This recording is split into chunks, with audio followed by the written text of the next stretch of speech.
بنحبه خالص. الله واي يسهل حد لك. يكلمك كلمه احنا مش بنحبه، مش عارفه احنا بنحبك ليه. الله ربنا وعايزاك يسهل برضو لك. معلش انا اسفه توضح النقطه اللي الناس اتكلمت فيها وقالت ان سيادتك واخوك كان يعني عملتوا بروباجندا كده في موضوع خطف بنت اخوك. عايزاك برضو توضح النقطه دي لناس كتير، عشان في ناس شافوا البرنامج وفي ناس ما سمعوش رد فعلك عليه. حاضر يا هالة، ده سؤال جاي معانا برضو، كل الشكر ليكي يا هالة. شكرا. هو خلينا بس نصل للنقطة. احنا هنتشعب كده. بدأت، لا يعني هو الحديث معاك أنا مجهز له 7000 نقطة. ماشي وانا تحت فيعني امرك. ايه يعني استحملني في ال لا 7000 انا نقطة. بتكلم بقلب مفتوح. في أكتر من تليفون، في أكتر من تليفون دلوقتي بيكلموا أستاذ طلعت السادات بينادوه إن هو يعني يترشح لرئاسة الجمهورية. أنا سمعت حديث لحضرتك فيما سبق، قلت فيه أن الأصلح لمصر في هذه الفترة هو رجل عسكري. هل ده معناه أن الباب بيتم غلقه تماما أن أنت تترشح لرئاسة الجمهورية؟ يبقى خلاص أنت قررت قرار، ولا لسه الموضوع يعني بيأخذ بعض الوقت عشان لا ينتهي؟ لا انا بحب مصر.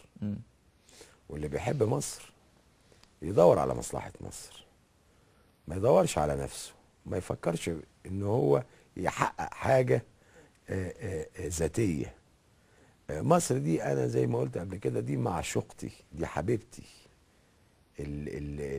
يعني الحب الكبير اللي في حياتي. فاللي بيحب انسان يدور على مصلحته. مصر في المرحلة دي ونظرا للظروف اللي بتمر بيها داخليا، ونظرا لما يحدث على الحدود المصرية حوالين مصر، سواء عن ليبيا، سواء السودان، سواء فلسطين، سواء إسرائيل، محتاجة رجل قادر على اتخاذ القرار، محتاجة رجل ما معهوش جنسية مزدوجة، محتاجة رجل ملوش في البيزنس، محتاجة رجل بصحته عنده قدرة، راجل عنده صحة، 52 55 سنة، ضابط يقدر يتصرف وزي القماشة البيضة، ما احتكش بالمدنيين، راجل خارج من قلب القوات المسلحة، احمص. زي ما في ناس كانت بتشبه كده المشير طنطاوي بانه احمص الالفية الثالثة، احنا محتاجين احمص اصغر سنة يقدر يواجه البلد.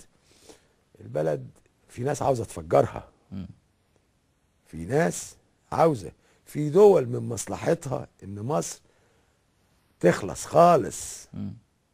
الوضع ده ما يرضيش حد.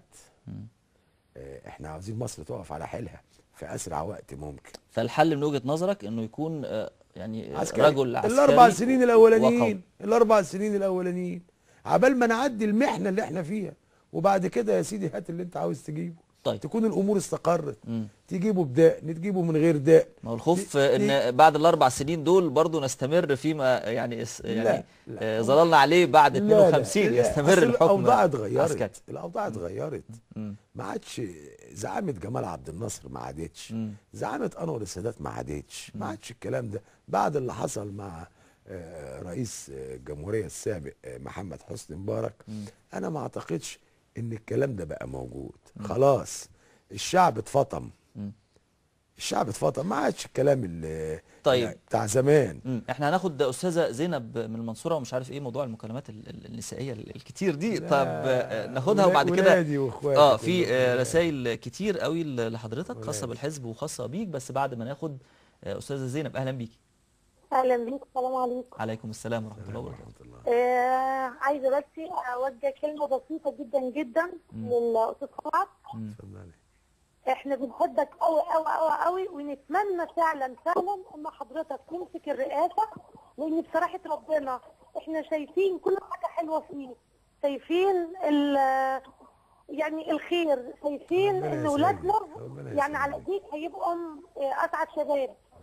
بكفايانا اللي حصل لينا وبكفايانا اللي احنا بنشوفه، من حضرتك ممكن سعادتك لان اصلا نعتبرك واحد مننا. بطلب في التليفون سعادتك لان في عندي حاجه صغيره خالص بخصوص منافذ اللي هي مفتوحه لاي اجنبي بيجي من بره، للاسف ان فوجئنا ان في ناس بتيجي من بره، يعني ناس جايه من ليبيا وفي فيروس ايدز وقاعدين هنا واطفال، واحنا اطفالنا مش يعني مش ناقصه، عندنا حاجات كتير، عندنا فيروس سي وعندنا فيروسات كتير وعندنا امراض كتير. للاسف ان في عيله في شربين، في حته اسمها العصفر في شربين، فيهم ناس عندهم فيروس الايدز موجودين واهالي القريه ما يعرفوش.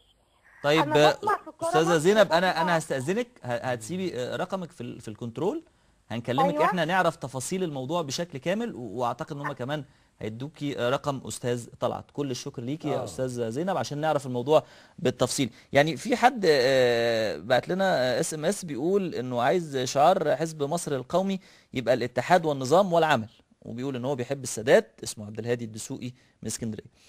في حد تاني بيقول طلعت بيه حرق الأقسام وفين حرق الكنايس، فين يا طلعت بيه، أنا بحبك وأنت وطني وأتمنى أن نكون كلنا راجل واحد عشان ما يحصلش خراب للبلد يا أستاذ طلعت. في أسئلة كثيرة جدا.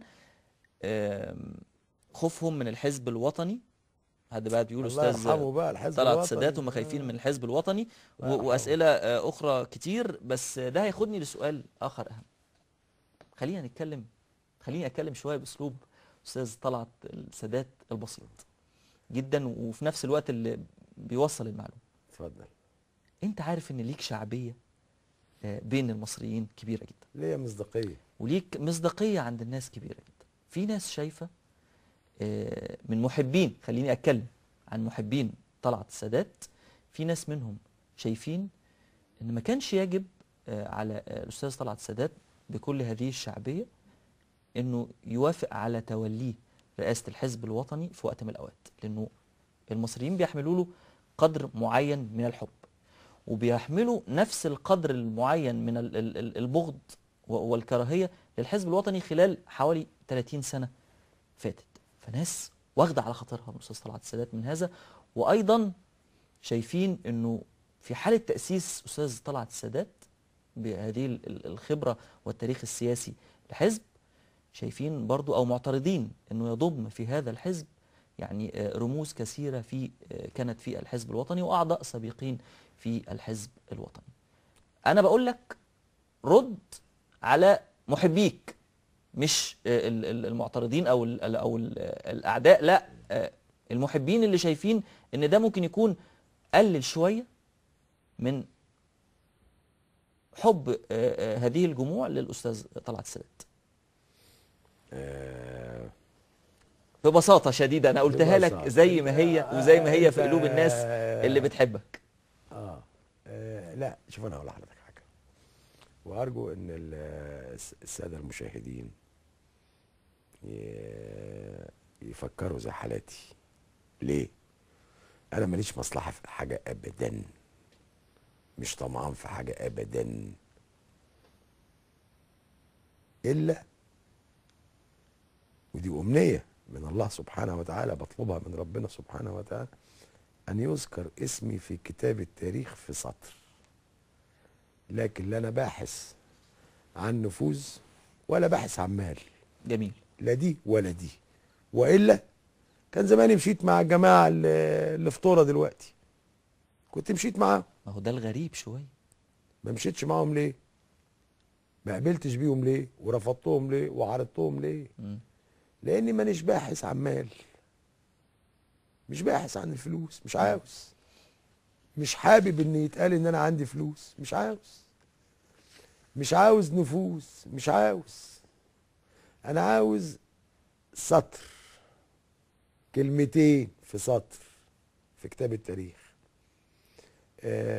مصر بعد الثورة الميزان السياسي عمل كده، كفة الميزان نزلت الناحية دي، كفة الميزان اللي نزلت اللي طبت اللي فيها ما يزيدوش عن 700,000 بني آدم، وال85 اللي هم الأغلبية بقوا متشعلقين فوق، مالهمش وزن. ليه؟